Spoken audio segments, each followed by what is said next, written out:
नमस्कार, तुमचं स्वागत आहे मनसे सोशल या आपल्या चॅनलवर। आता आपण परभणी विश्रामगृहाच्या बाहेर आहोत, शासकीय विश्रामगृहाच्या बाहेर आहोत। इथे राज ठाकरेंचा दौरा सुरू आहे। आपल्यासोबत आहेत परभणीचे जिल्हाध्यक्ष रुपेश देशमुख।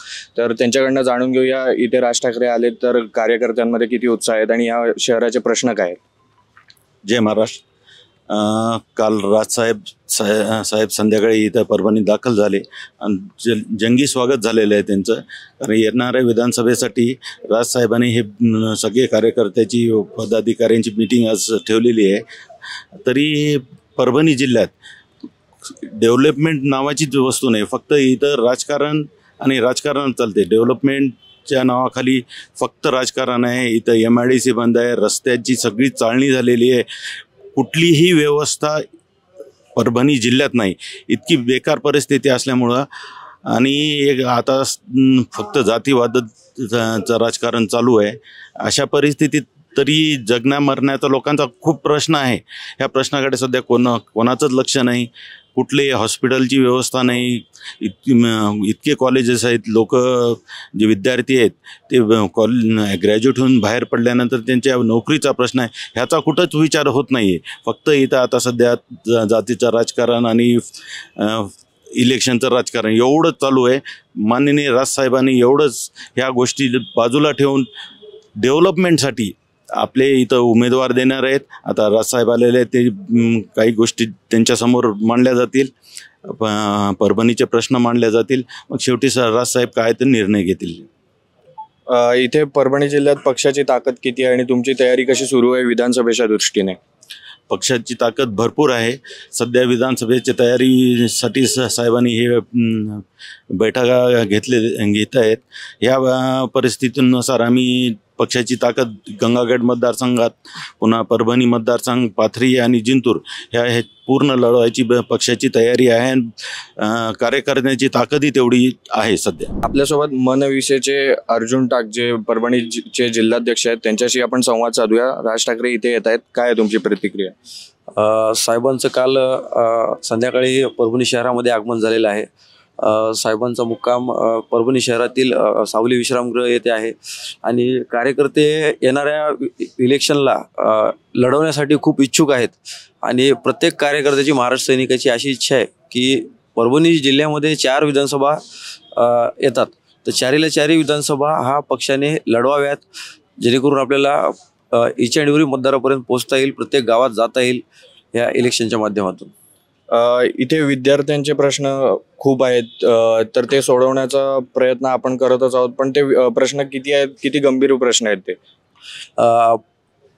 पूर्ण महाराष्ट्रामध्ये 4 कृषी विद्यापीठ आहेत, त्यातलं क्षेत्रफळाच्या दृष्टीनं आणि विद्यार्थी संख्येच्या दृष्टीनं सर्वात मोठं कृषी विद्यापीठ असणारं वसंतराव नाईक कृषी विद्यापीठ हे परभणीमध्ये आहे आणि विद्यापीठातील विद्यार्थ्यांचे खूप प्रश्न आहेत, आम्ही ते प्रश्न घेत आहोत।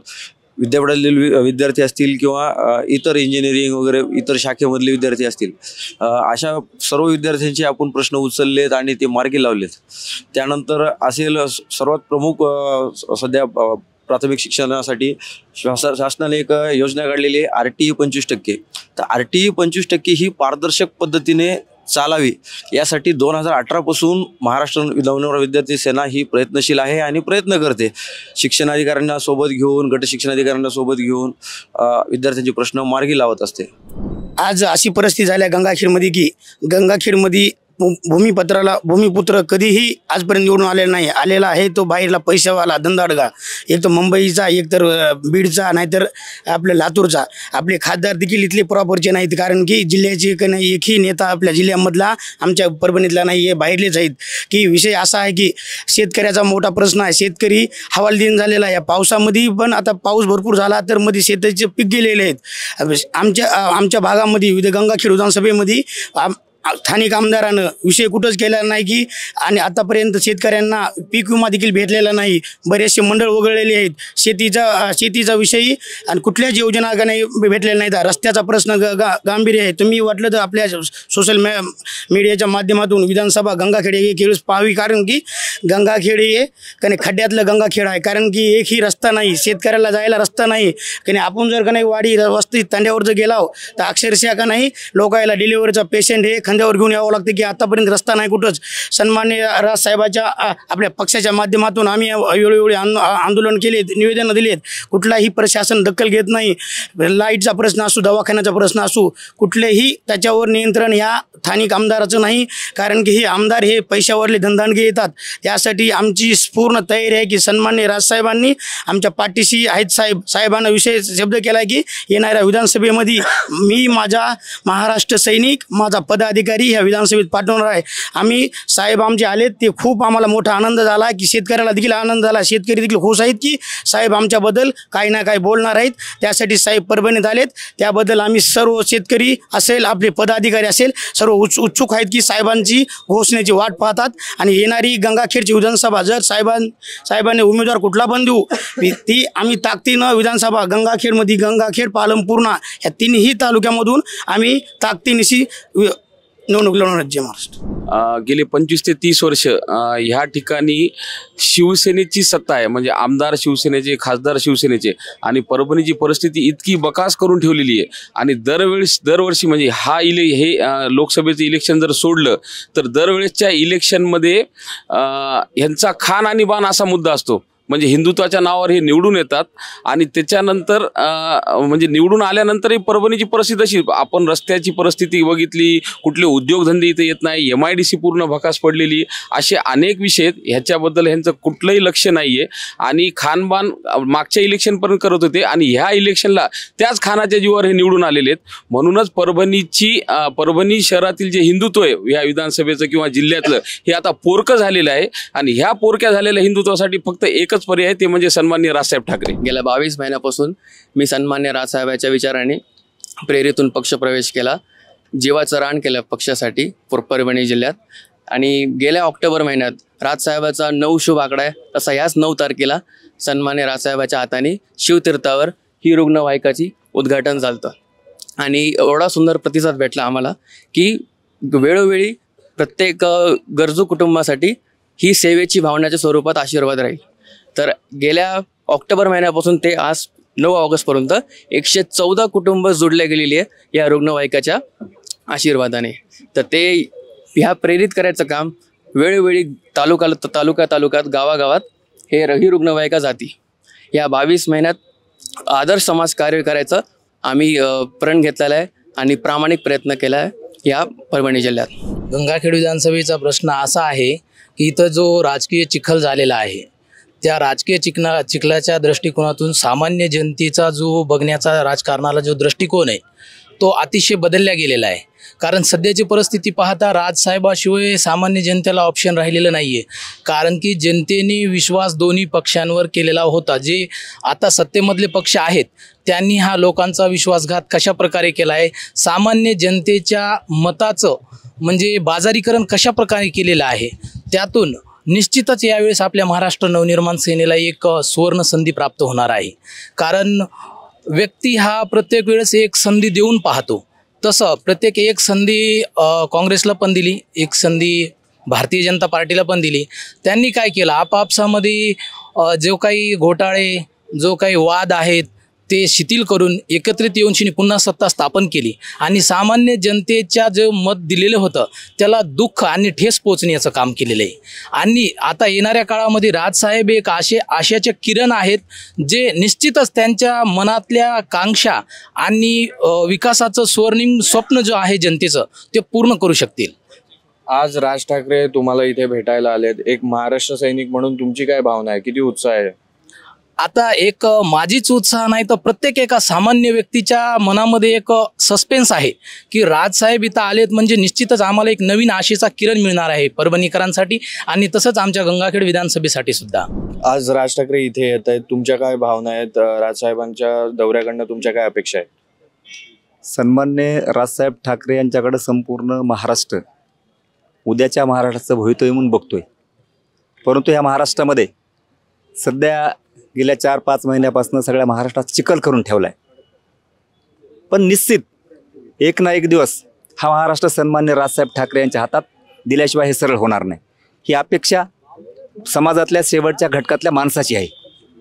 आज त्याच अनुषंगानं आम्ही साहेबाकडनं फार मोठी अपेक्षा घेऊन आज संपूर्ण महाराष्ट्र सैनिक इथं आलेले आहेत. उद्या खरंच महाराष्ट्राची सत्ता सन्मान्य राजसाहेब ठाकरे यांच्या हातात दिल्याच्या नंतर संपूर्ण जगाला हे वाटेल असा महाराष्ट्र घडवण्याची क्षमता फक्त सन्मान्य राजसाहेब ठाकरे यांच्यात आहे. परभणी जिल्ह्याचे काय प्रश्न आहेत, इकडच्या सत्ताधाऱ्यांनी इकडचं कसं वाटोळं लावलंय, काय काय नक्की परिस्थिती काय आहे परभणी शहराची? परभणी जिल्ह्याची परिस्थिती अशी आहे की गेले 30 वर्ष उबाटा गटाच्या ताब्यात इथली लोकसभा आहे. त्यांनी 4 लोकसभा खान पाहिजे का बाण पाहिजे ह्या विषयावर निवडणूक जिंकली, परंतु विकास शून्य आहे. आणि परभणी जिल्ह्यातल्या सगळ्या रस्त्याची परिस्थिती जर बघितली तर सगळीकडे खड्डेच खड्डे आहेत. शिक्षणाचं प्रमाण चांगल्या दर्जेदार संस्था नाहीत, रोजगाराच्या संधी नाहीत, MIDC सारख्या संस्था नाहीत. त्यामुळं या परभणी जिल्ह्यातला सगळा तरुणाचा लोंढा आज पुणे, मुंबई, ठाणे, नाशिक या ठिकाणी जातोय आणि बेकारीचं तांडव निर्माण झालेलं आहे. परभणी जिल्ह्यातले सगळे तरुण सन्मान्य राजसाहेबाकडे वेगळ्या अपेक्षेनं बघतात. आज सन्माननीय राजसाहेब ठाकरे यांचा परभणीमध्ये दौरा आहे.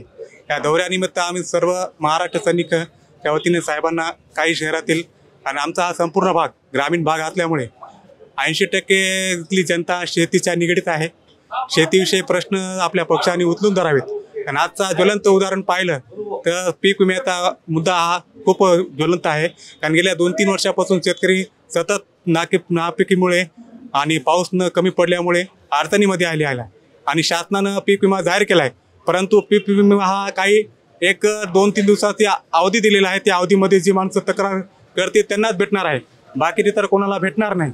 तर माझी साहेबांना आणि पक्षाच्या वतीने एक विनंती आहे की या पीक विम्याचा प्रश्न आपल्या पक्षाच्या वतीने जर उचलून धरला तर मराठवाड्यातील जनता, सर्व शेतकरी बांधव आपल्या पक्षाच्या पाठीशी निश्चितपणे उभं राहतील आणि याचा आपल्याला येणाऱ्या विधानसभेमध्ये नक्कीच फायदा होईल. मनसेची यात्रा निघालेली आहे, त्यामध्ये संपूर्ण महाराष्ट्रामधील जिल्ह्यामध्ये, मराठवाड्यामधील जिल्ह्यामध्ये फिरत आहेत.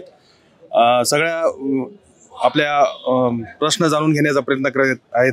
आमचा पूर्णा तालुका आहे, पूर्ण इरिगेटेड एरिया आहे. ऊसाचे प्रश्न आहेत, ऊसासाठी हमी भाव देतो म्हणून कारखाने देत नाहीयेत आणि त्याच्यासाठी आम्ही वेळोवेळी आंदोलन केलेले आहे. परंतु पक्षामध्ये साहेबांनी सुद्धा ऊसाच्या शेतकऱ्याच्या प्रश्न, शेतकरी जगला तर सगळे जगतील, 80% लोक आम्ही शेतामध्ये काम करीत आहोत.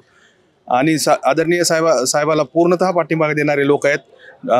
ज्या वेळेस शिवसेना बाळासाहेब ठाकरे साहेबांनी तयार केली तर याच परभणी जिल्ह्याने आणि हिंगोली जिल्ह्याने सिम्बॉल मिळून धनुष्यबाण हा सिम्बॉल टिकवण्यासाठी खासदार निवडून दिलेला आहे. पूर्ण जनता हे साहेबाच्या पाठीमागे आहे. परंतु काही लोक जे आहेत ते विनाकारण साहेबाचं हे करायलेत, म्हणजे विषयांतर डायव्हर्ट करायलेत, म्हणजे याच्याविषयी कशाविषयी, आरक्षणाविषयी.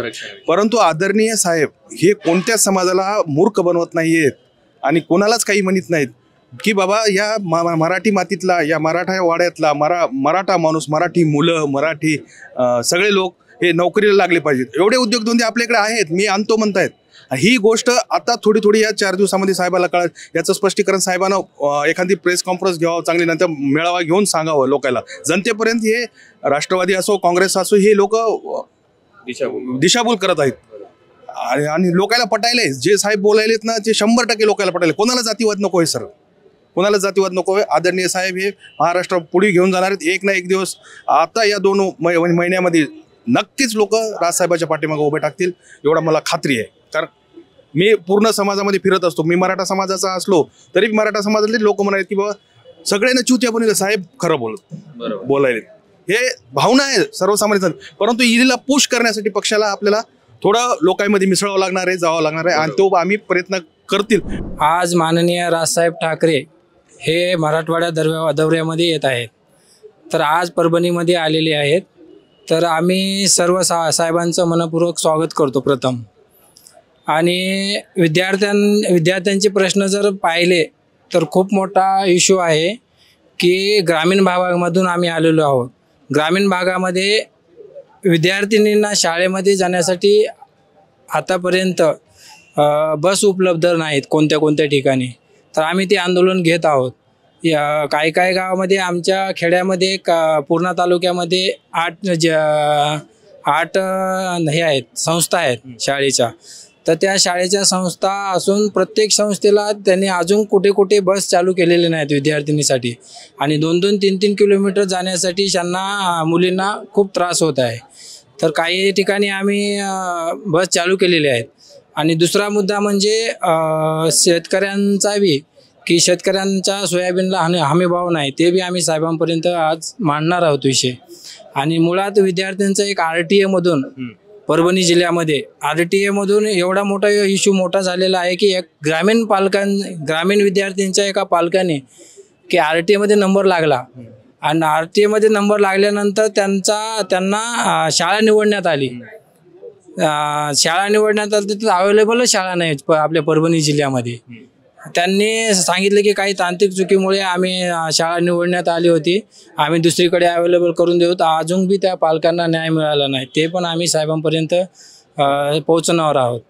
तर असे अनेक प्रश्न आहेत, आम्ही ते साहेबांपर्यंत मांडणार आहेत आणि प्रत्यक्षात आम्हाला साहेबांनी बोलायला संधी दिली तर आम्ही साहेबांपर्यंत विषय मांडू.